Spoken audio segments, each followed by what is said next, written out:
ঈশানের ছোটো কাকিমণি এবং দেবলীনার নোংরা চক্রান্তের এবার শিকার হয়ে গেল কুসুম। হ্যাঁ বন্ধুরা, ভিডিওতে লাইক দিয়ে দেখতে থাকুন। যে মুহূর্তে কিনা কুসুমকে দেখার জন্য ঈশানের ছোটো কাকিমণি এবং দেবলীনা কুসুমের কাছে চলে আসে এবং এসে বলতে থাকছে, কী ব্যাপার কুসুম, আহারে তোমার চোখ মুখ দেখে মনে হচ্ছে যে একদম তুমি ভাজা মাছটা উল্টে খেতে পারো না, তোমার উপর তো অনেক বড় একটা ঝড়ঝাপটা বয়ে গিয়েছে।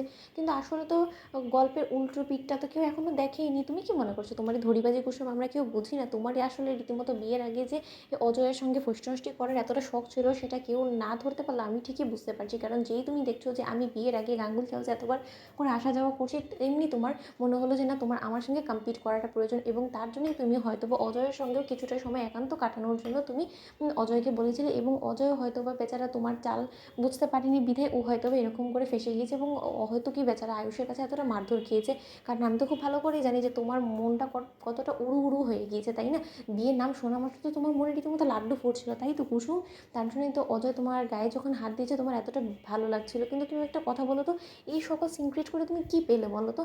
এর থেকে তো বরঞ্চ তুমি এবং অজয় মিলে দূরে কোথাও চলে যেতে এবং কেউ হয়তো বা টেরও পেত না এবং ফুর্তি করে গা মাখামাখি করে না হয় পরে ফিরিয়ে আসতে এবং তার পরবর্তীতে তোমাদের বিয়েটাই হয়ে যেত, তাই না?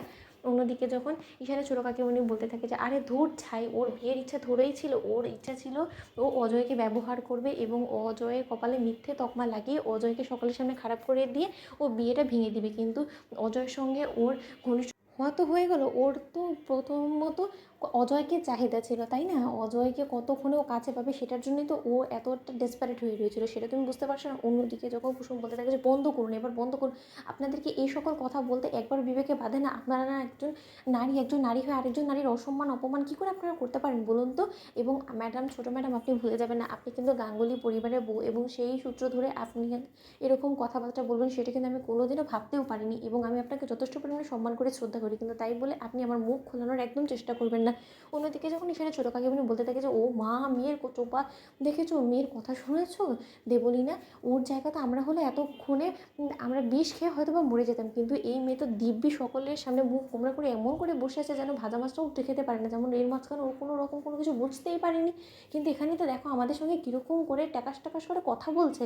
এতে করেই তো বোঝা যায় যে ওর আসল রূপটা ঠিক কী, কতটা জঘন্য দুশ্চরিত্র মেয়ে, কোথাকার লজ্জা করে না। এরকম মুখ দেখাও কী করে বলো তো, যেখানে কিনা তোমার কারণে গাঙ্গুলি পরিবার থেকে শুরু করে তোমার গোটা পরিবারের উপরে সকলে আঙুল তুলছে, সকলে এটাই বলছে যে দুশ্চরিত্র মেয়েকে এখনও পর্যন্ত তোমার বাবা কী করে বা ঘরে এরকম একটা মেয়েকে রেখে দিয়েছে এবং গাঙ্গুলি গ্রুপ অফ কোম্পানিজের উপরে সকলে থুতু করছে এবং সকলে এটাই প্রশ্ন করছে যে এরকম একটা ব্র্যান্ড অ্যাম্বাসেডরকে কী করে গাঙ্গুলি গ্রুপ অফ কোম্পানিজ এখনও রেখেছে। তার থেকে বরঞ্চ তুমি সকলকে মুক্তি দিয়ে দাও। তো বন্ধুরা, লাইক এবং শেয়ার করে সাবস্ক্রাইব করো।